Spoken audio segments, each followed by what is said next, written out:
Alors bonjour à tous, Manuel Bernard, je suis commercial Sodoto, donc l'entreprise distributrice de Seat et de Honda à Auto GM derrière Acajou. Donc voilà, je suis commercial depuis quelques années. Aujourd'hui, on va vous présenter le nouveau Seat Arona qui vient d'arriver, qui a beaucoup de nouveautés, donc on va voir tout ça ensemble.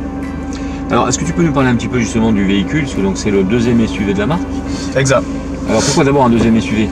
Alors en fait aujourd'hui Seat, remontons un petit peu dans l'arrière, Seat n'avait pas d'SUV, on est arrivé sur le marché avec le Seat ATK, donc un SUV quand même familial, et il manquait quand même pour répondre à la demande du marché un petit SUV, donc un SUV ce qu'on appelle urbain, donc qui est parfaitement adapté pour le territoire qu'on a, quelque chose de hauteur finalement, un véhicule qui est surélevé, qui passe un petit peu partout, facile à conduire avec beaucoup d'équipements et qui va répondre à une demande qu'on a, les jeunes familles avec un budget qui est quand même plutôt raisonnable. En tout cas pour l'Arona, ce sera difficile d'aller à plus de 26 000 € pour les véhicules qu'on a en ce moment. Donc déjà on voit par rapport à la TK que les tarifs sont assez intéressants. Alors est-ce que tu peux nous fixer un peu quels sont les avantages rapides, essentiels, on va dire, du nouvel Arona finalement, par rapport à la marque Seat qui est déjà connue pour sa fiabilité? Absolument. Quels sont les avantages immédiats? Alors une question de prix peut-être d'abord, parce que c'est assez abordable. Oui, exactement. On a parlé d'entrée sur le marché, mais il faut parler de prix. En fait, l'Arona va partir d'un véhicule qui sera à partir de 17 600 €. Environ, bien sûr, en fonction du modèle que le client choisit, puisque il y a la couleur qui va changer le tarif sensiblement. Donc c'est à partir d'environ 17 600 et ça va terminer jusqu'à peut-être 26 000 à peu près pour les modèles les plus équipés. Je vais presque parler de modèle sport. Voilà. Donc ça c'est la partie prix, donc on a bien compris que c'était un modèle qui attaquait le marché avec une agressivité tarifaire. Exactement. Ensuite, donc on est en position haute, on est sur un SUV. Donc quels sont les avantages particuliers justement du Seat, de l'Arona? Aujourd'hui, le gros avantage, c'est d'avoir un véhicule qui est en hauteur, avec un budget raisonnable et peut-être même l'un des meilleurs rapports prix-prestation, parce qu'aujourd'hui le Martiniquais va demander beaucoup d'équipements, beaucoup d'éléments d'aide à la conduite, beaucoup d'équipements de sécurité. On n'y pense pas souvent effectivement, mais aujourd'hui il y a tellement de choix sur le marché qu'il faut se recentrer, et Seat Arona propose aujourd'hui une alternative, un produit qui répond simplement à tous les besoins qu'on a quotidiennement, une voiture qui se faufile partout. Gros avantage sur le rapport prix-prestation parce qu'il y a beaucoup d'équipements et beaucoup d'aide à la conduite, des équipements de sécurité, etc. Donc c'est ça, on est dans un produit qui se positionne sur répondre aux besoins quotidiens d'un client qui navigue en Martinique pour faire ses besoins quotidiens. Voilà. Alors est-ce qu'on peut brosser rapidement quelles sont les aides à la conduite qui sont essentielles, incontournables dans l'Arona? Alors, d'entrée de gamme, vraiment le produit on est autour des 17 000 €. Voilà. On a déjà un système de Bluetooth avec un écran tactile, avec bien sûr clé USB et tout ce qui s'ensuit, donc un système multimédia assez poussé, un système sono qui est très bien fait d'origine. Donc ça va intéresser plus d'un, donc tout ce qui est carte SD, Bluetooth audio, on peut mettre de la musique sur son smartphone et directement lire ça sur l'écran, et ça c'est valable dès l'entrée de gamme. Système Bluetooth, j'en ai parlé, donc Bluetooth audio aussi, avec bien sûr les commandes au volant où on pourra décrocher, etc. C'est plutôt facile. On a parlé d'équipement de sécurité, donc il y a un radar qui est sur le pare-choc avant, qui va prévenir les voitures qui viennent en face. Je suis en train de rouler, j'ai des embouteillages, il y a un véhicule qui freine brusquement devant moi, ce qu'on appelle le front assist. Il y a un radar qui sera sur le pare-choc avant, qui va pouvoir freiner à ma place si jamais j'oublie de freiner. C'est un gros équipement de sécurité qui est déjà de base sur tous les Arona. Sans oublier bien sûr tout ce qui est équipements généraux, vitres électriques, climatisation, vitres teintées à l'arrière. Il y a des fameuses barres de toit, donc ça donne au véhicule un petit look un petit peu plus dynamique. Et bien sûr jantes alu avec une belle finition de base. Comme ça on pourra le voir sur la vidéo bien sûr, parce qu'on a une vidéo qui exactement sera après cette interview. Voilà. Deux types de motorisation a priori? Alors plusieurs types de motorisation, on a du diesel et de l'essence. D'accord. Donc en essence on sera sur du TSI. En petit focus sur le TSI, c'est très important. Aujourd'hui on a un problème sur le marché de véhicules polluants. Je pense que beaucoup de personnes en parlent, on entend ça à la radio, etc. Donc Seat propose des alternatives à l'utilisation de nos anciens diesels.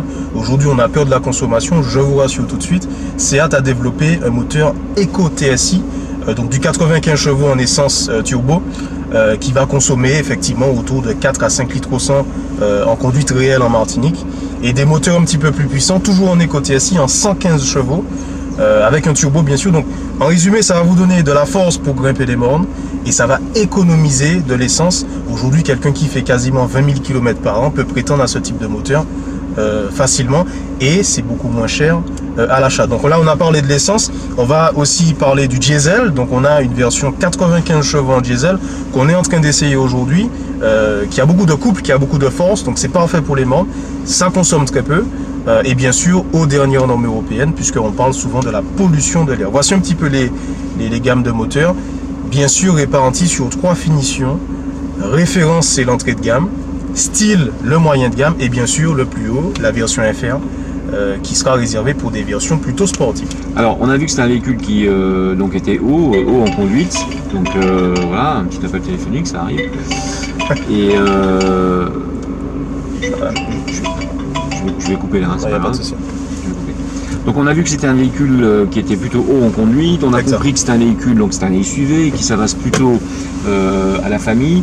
Mais alors, quel type de famille, j'ai envie de dire? Est-ce qu'on est sur une clientèle plutôt jeune, une clientèle plutôt de cadre moyen, ou alors est-ce qu'elle s'adresse vraiment à tout le monde? Alors de toute façon, c'est un produit qui répond aux besoins, je pense, de beaucoup de personnes en Martinique. Donc c'est un produit qui pourra s'adresser à tout le monde, mais majeure partie aux jeunes familles. Pourquoi? C'est comme vous l'avez dit, c'est un SUV qui est en hauteur, qui a de l'espace, qui est abordable niveau prix.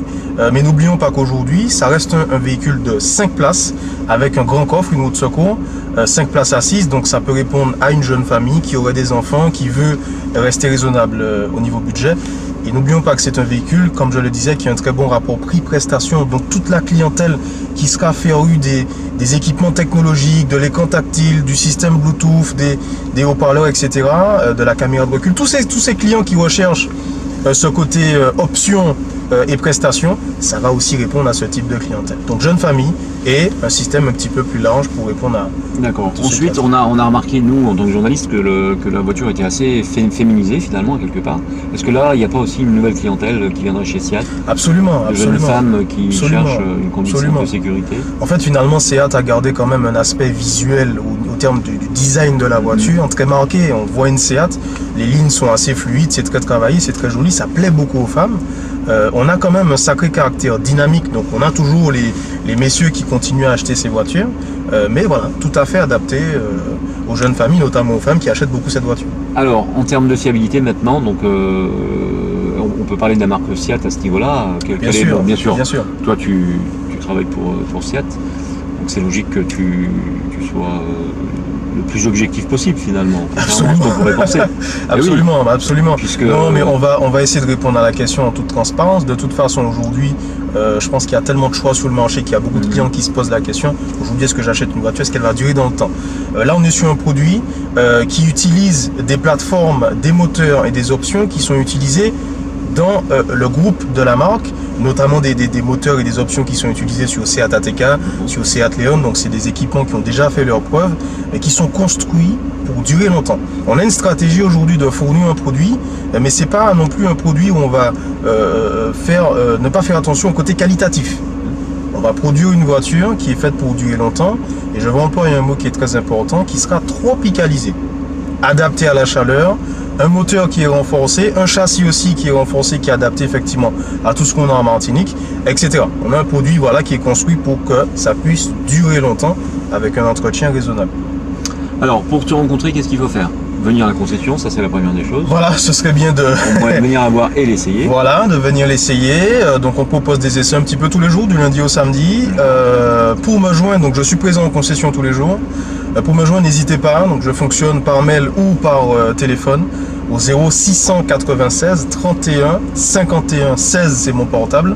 On répète pour être sûr. 06 96. Voilà, 31 51 16, joignable par texto, par appel, etc. Bien donc sûr. Pour des essais, c'est sous prise de rendez-vous et vous me posez toutes les questions que vous voulez par téléphone ou par mail. Ton mail? manuel.bernard@sodauto.com. D'accord. Voilà.